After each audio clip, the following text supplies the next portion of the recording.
Mummy ఏమిట్రా ఆనందం? నేనంతా ఏడుస్తూ కూర్చున్నా, ఇవాళ ఇంత సంతోషంగా ఉన్నావు, ఏమిటి విషయం? నేను ఒక అమ్మాయిని ప్రేమించాను. ప్రేమించావా? అవును డాడీ. ఎవరమ్మా అదృష్టవంతుడు? మీరు కేడి అంటుంటారే అతను డాడీ. వాడా? నో, నేను చస్తే ఒప్పుకోను. ఒప్పుకోమని నిన్నాడు అడిగాడు. నేను బతుకుండగా ఈ పెళ్లి జరగడానికి వీలేదు. అయితే మా పెళ్లి దాకా నువ్వు బతుకు వీల్లేదు. ఇదే నీ చివరి మాట? ఎస్. వాడు ఫ్రాడ్ గాడు, చీటర్ తెలిసాక ఎలా ఒప్పుకుంటాను? లేదు డాడీ, అతను చాలా మంచివాడు. అసలు వాడెవడమ్మా? ఆర్యన్ రాజేష్. పేరు కాదు, వాడు కులం, గోత్రం, ఆస్తి, అంతస్తు తెలీదు. తెలియకుండా ఎలా ప్రేమించావు? అవన్నీ తెలుసుకుని చేస్తే బిజినెస్ అవుతుంది కానీ ప్రేమ ఎలా అవుతుంది డాడీ? ఓ, మాటలు కూడా బాగానే నేర్చావు. తన దగ్గరే నేర్చుకున్నా. నువ్వు ఎన్నైనా చెప్పు, నేను మాత్రం ఒప్పుకోను. చూడు, సైలెంట్ గా ఫ్రేమ్ లో ఫోటోలా పడుండు, లేదంటే చేస్తావా? నేను ఎందుకు చేస్తాను? మరి ఆ అమ్మాయిని మర్చిపోతావా? హలో, ప్రేమించేది మర్చిపోవడానికి కాదమ్మా. నువ్వు ఒప్పుకోకపోతే లేవ తీసిపోయి చేసుకుంటా. ఏ, ఆ అమ్మాయి ఎంత వెయిట్ తక్కువ ఉందా? పారిపోయి చేసుకుంటానంటున్నాడు. అంటే ఇల్లు వదిలిపోతావా? ఇంత ఆశ వదులుకుని వెళ్ళి తొక్కలో కష్టాలు ఎవడపడతాడు? కావాలంటే నువ్వు వెళ్ళు.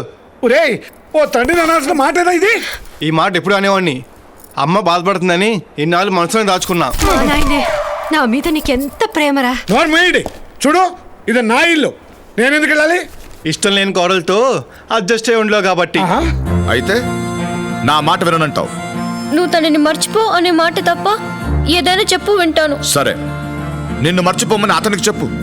డాడీ, మీరు కాదంటే మిమ్మల్ని కాదనుకుని అతని దగ్గరకు వెళ్తాను గాని అతన్ని కాదనను. ఐసి, నువ్వు ఇంత స్ట్రాంగ్ డెసిషన్ తీసుకున్న తర్వాత ఈ పెళ్లికి నేను ఒప్పుకుంటున్నాను.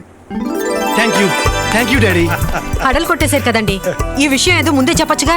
ముందే ఒప్పేసుకుంటే తండ్రి నేను ఎలా అనిపించుకుంటాను? సరే, మీ కోడలు ఎప్పుడు చూస్తారు? రేపే. వాళ్ళని రమ్మను, మాట్లాడతాను. ఇంకా మాట్లాడుకోవడానికి ఏముందండి? వాళ్ళు చెప్పాల్సింది చెప్పారు, పెద్దవాళ్ళుగా మనం చేయాల్సింది చేయటమే. అదే, పెద్దవాళ్ళగా మనం చేయాల్సింది చేయాలా, లేక వాళ్ళు చెప్పింది చేయాలా? అంటే వాళ్ళు చెప్పింది చేయడం అంటే ఈ పెళ్లి చేయాలి, మనం చేయాల్సింది చేయడం అంటే ఈ పెళ్లి చేయకూడదు. ఏ, మేము చెప్పింది చేస్తే మీ పెద్దరికం తగ్గిపోతుందా? Aryan, sorry mummy. మరోలా అనుకోకండి, కుర్రతను. మీ వాడిలో ఆ కుర్రతనమే నాకు నచ్చలేదు. నేను నచ్చాల్సింది మీకు కాదు, మీ అమ్మాయికి. తనకి నేను నచ్చాను లేదు, అడిగి చూడండి. అక్కర్లేదు, చెప్పింది. చూడండి అన్నయ్య గారు, ఆర్యన్ మాకొక్కగానొక్క కొడుకు, ఎంతో అల్లారి ముద్దుగా పెంచుకున్నాం. ప్రియ అంటే వాడికి పంచ ప్రాణాలు.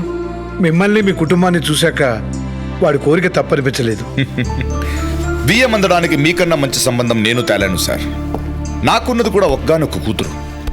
ఇన్నాళ్ళు మనం వీళ్ళు అడిగిందల్లా ఇచ్చాం, కోరిందల్లా తెచ్చాం. లేకపోతే అలుగుతారని, అన్నం తినరని. కానీ గోతిలో దూకుతామంటే సరే అంటావా? ప్రేమించి పెళ్లి చేసుకోవడం గోతులో దూకడం అవుతుందా? ఎస్.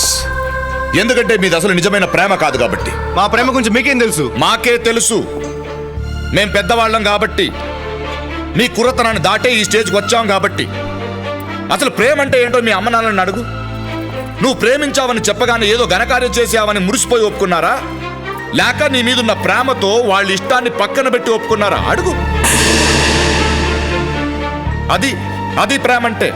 2 సార్లు రెస్టారెంట్లో కలిసి 3 సార్లు పార్కులు తిరగటం కాదు ప్రేమ అంటే. అది కాదు డాడీ. Shut up. అవును, నా కూతుర్ని ప్రేమించాను అంటున్నావే, ఏం చూసి ప్రేమించావా? దీన్ని ఫేస్ చూసి, ఇంకా పచ్చిగా చెప్పాలంటే పర్సనాలిటీని చూసి. కోప్పడకండి ప్లీజ్. మీ అబ్బాయిలో నాకు నచ్చిన ఒకే ఒక విషయం ఈ ఫ్రాంక్నెస్. అవును, రేపు నా కూతురు కంటే మంచి ఫేసు, మంచి పర్సనాలిటీ ఉన్న మరో అమ్మాయి కనిపిస్తే దీన్ని వదిలేసి దాన్ని ప్రేమిస్తావా? అలా ప్రేమిస్తాను. ఎందుకు ప్రేమించవు? నీకు కావాల్సింది అందం, పర్సనాలిటీయే కదా. Why not? మీరు ప్రేమ అనుకుంటున్నారే, అది ప్రేమ కాదు, ఆకర్షణ, అట్రాక్షన్. ప్రేమ అనేది మనసులోంచి పుట్టాలి, చూపుల్లోంచి కాదు.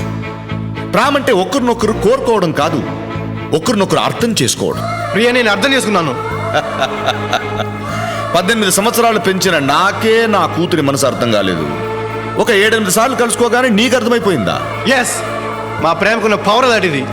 18 సంవత్సరాలు మీ ప్రేమని 18 నిమిషాల్లోనే పొందగలిగాను. ఇప్పుడు నేను ఇలా అంటే మిమ్మల్ని కాదని ప్రియ నా వెంట వస్తుంది. ఓ, ఇప్పుడు నేను కాదన్నా ప్రియని పెళ్లి చేసుకుని హ్యాపీగా ఉండగలరన్న నమ్మకం నీకుందా? ఏ మీకు లేదా? లేదు. మీ ప్రేమ మీదే కాదు, మీ జనరేషన్ వాళ్ళు చేసుకునే ప్రేమ పెళ్లిళ్ళ మీద కూడా నాకు నమ్మకం లేదు. ఎందుకంటే 90% ఫెయిల్ అవుతున్నాయి. అంటే మీ జనరేషన్ వాళ్ళు చేసి పెళ్ళిళ్ళు సక్సెస్ అవుతున్నాయా? 99%. పూర్వం పెళ్లిళ్ళు ఎలా జరిగేవో తెలుసా? పలానా వెంకట్రావు గారు అబ్బాయి బాగున్నాడు, మీ అమ్మాయికి సరిపోతాడో అని ఊళ్ళో పెద్దలు చెప్తే వాళ్ళ మాటకి విలువిచ్చి పెళ్లిళ్ళు చేసేవారు. సక్సెస్ అయ్యాయి. తరువాత జనరేషన్లో పెద్దలు వెళ్ళి అమ్మాయిని అబ్బాయిని చూసొచ్చి పెళ్లిళ్ళు చేసేవారు. అవి సక్సెస్ అయ్యాయి. నెక్స్ట్ జనరేషన్ వాళ్ళు పెద్దల సమక్షంలో అమ్మాయి అబ్బాయి ఒకరినొకరు చూసుకునేవారు, నచ్చితే చేసుకునేవారు. ఆ తర్వాత పెళ్లి చూపుల్లో అమ్మాయి అబ్బాయి పక్కకెళ్ళి ఒకరి అభిప్రాయాలు ఒకరు తెలుసుకుని వాళ్ళకి ఓకే అయితే పెళ్లి చేసుకునేవారు. అవి సక్సెస్ అయ్యాయి. వీటిల్లో ఎక్కడన్నా 1-2 గొడవలొచ్చి విడిపోతే పెద్దలు కలగ చేసుకుని సర్ది చెప్పేవారు, వాళ్ళు సర్దుకుని కాపురాలు చేసుకునేవారు. కానీ మీ జనరేషన్కి వచ్చేసరికి పెద్దలంటే భయం లేదు, పెళ్ళంటే గౌరవం లేదు. చూడండి, మీ జనరేషన్ వేరు, మా జనరేషన్ వేరు. ఓకే, అయితే ఓ జనరేషన్ ముందుకెళ్ళి మాట్లాడుకుందాం. పూర్వం నిశ్చితార్థానికి పెళ్లికి మధ్య 1 నెల 2 నెలల గ్యాప్ పెట్టేవారు. ఎందుకో తెలుసా? పందిళ్ళు వేసుకోవడానికి, పనులు చేసుకోవడానికి, ముఖ్యంగా అప్పులు చేసుకోవడానికి. Shut up! పెద్దవాళ్ళు ఆ గ్యాప్ పెట్టింది వాళ్ళ గురించి వీళ్ళు, వీళ్ళ గురించి వాళ్ళు తెలుసుకోవడానికి. ఏదైనా ఇబ్బంది అనిపిస్తే అది క్యాన్సిల్ చేసుకుని మరో పెళ్లి చేసుకునేవారు. అందుకే ఆ పెళ్లిళ్ళు 99% సక్సెస్ అయ్యాయి. కానీ మీరు ఈరోజు ప్రేమ అంటున్నారు, రేపు పెళ్ళి అంటున్నారు, 2 రోజులు కాపురం చేశాక 3వ రోజు డైవర్స్ అంటున్నారు. మీరు చెప్పేది నిజమే అనుకోండి, కానీ ఇప్పుడు మనం నో అంటే మన మాటకు విలువిచ్చి వాళ్ళ ప్రేమను చంపుకుంటారన్న నమ్మకం మీకుందా? లేదు. అందుకే పెద్దవాళ్ళుగా మన గౌరవాన్ని మనం కాపాడుకుందాం. ఏంటండి గౌరవం? ఎందుకు పనికొస్తుంది? మా అమ్మాయిని మీరు సెలెక్ట్ చేయలేదు, మీ అబ్బాయిని నేను సెలెక్ట్ చేయలేదు. వాళ్ళ మీద మనకు అస్సలు కంట్రోల్ లేదు. రేపు వాళ్ళ కాపురంలో ఏదైనా సమస్యలు వస్తే మన మాట వింటారన్న గ్యారంటీ కూడా లేదు. ఈరోజు వాళ్ళు ఇష్టపడి కావాలనుకుంటున్నారు, సరే అని చేస్తాం. రేపు ఇష్టపడక అక్కర్లేదనుకుంటే సరే అని ఊరుకోగలమా? ఇప్పుడు మీరు ఏమంటారు? మీది ఆకర్షణ కాదు, నిజమైన ప్రేమ అయితే ఓ 4 రోజులు మీరిద్దరూ కలుసుకోకూడదు, ఒకరితో ఒకరు మాట్లాడుకోకూడదు. నోరు మూసుకోండి. Let's have a deal. ఈ రోజే నీకు ప్రియకి నిశ్చితార్థం అనుకుందాం, ఓ 1 నెల తర్వాత పెళ్లి అనుకుందాం. ఈ మధ్య గ్యాప్లో మీరిద్దరూ కలిసి ఏ ఫారినో వెళ్ళండి, ఒంటరిగా ఒకే రూమ్లో కలిసి ఉండండి, ఒకరినొకరు అర్థం చేసుకోండి. తిరిగి వచ్చిన తర్వాత కూడా ఈ ప్రేమ మీ మధ్య ఇలాగే ఉంటే విదిన్ 1 వీక్ మీ పెళ్లి నేను జరిపిస్తాను. ఏమంటారు? మీరు చెప్పేది బాగానే ఉంది, కానీ వయసు వచ్చిన పిల్లల్ని ఒంటరిగా పంపించడం బాగుంటుందంటారా? తప్పు చేస్తారని భయమా? ఆ ఆలోచన మనసులో ఉంటే వాళ్ళు అంత దూరం వెళ్ళక్కర్లేదు. మనకు తెలియకుండా ఇన్ని రోజులు వాళ్ళు కలుసుకోలేదా? అది కాదు. చూడండి, నాకు నా కూతురు మీద, నా పెంపకం మీద నమ్మకం ఉంది. ఆ మాటకు వస్తే మాకు మా అబ్బాయి మీద నమ్మకం ఉంది. మరైతే ఇంకెందుకు అభ్యంతరం? వీళ్ళిద్దరూ ఇలాగే వస్తే భార్యాభర్తలు అవుతారు, భేదాభిప్రాయాలతో వస్తే విడిపోతారు. సింపుల్. అది ఓ రకంగా మంచిదేలేండి. రేపు పెళ్ళైన తర్వాత విడిపోయి అందరి దృష్టిలో బ్యాడ్ అయ్యే కంటే ఇదే బెటర్. ఓకే డాడీ, మాది నిజమైన ప్రేమని, ఆకర్షణ కాదని వితిన్ 30 days తిరిగి వచ్చి ప్రూవ్ చేస్తాం.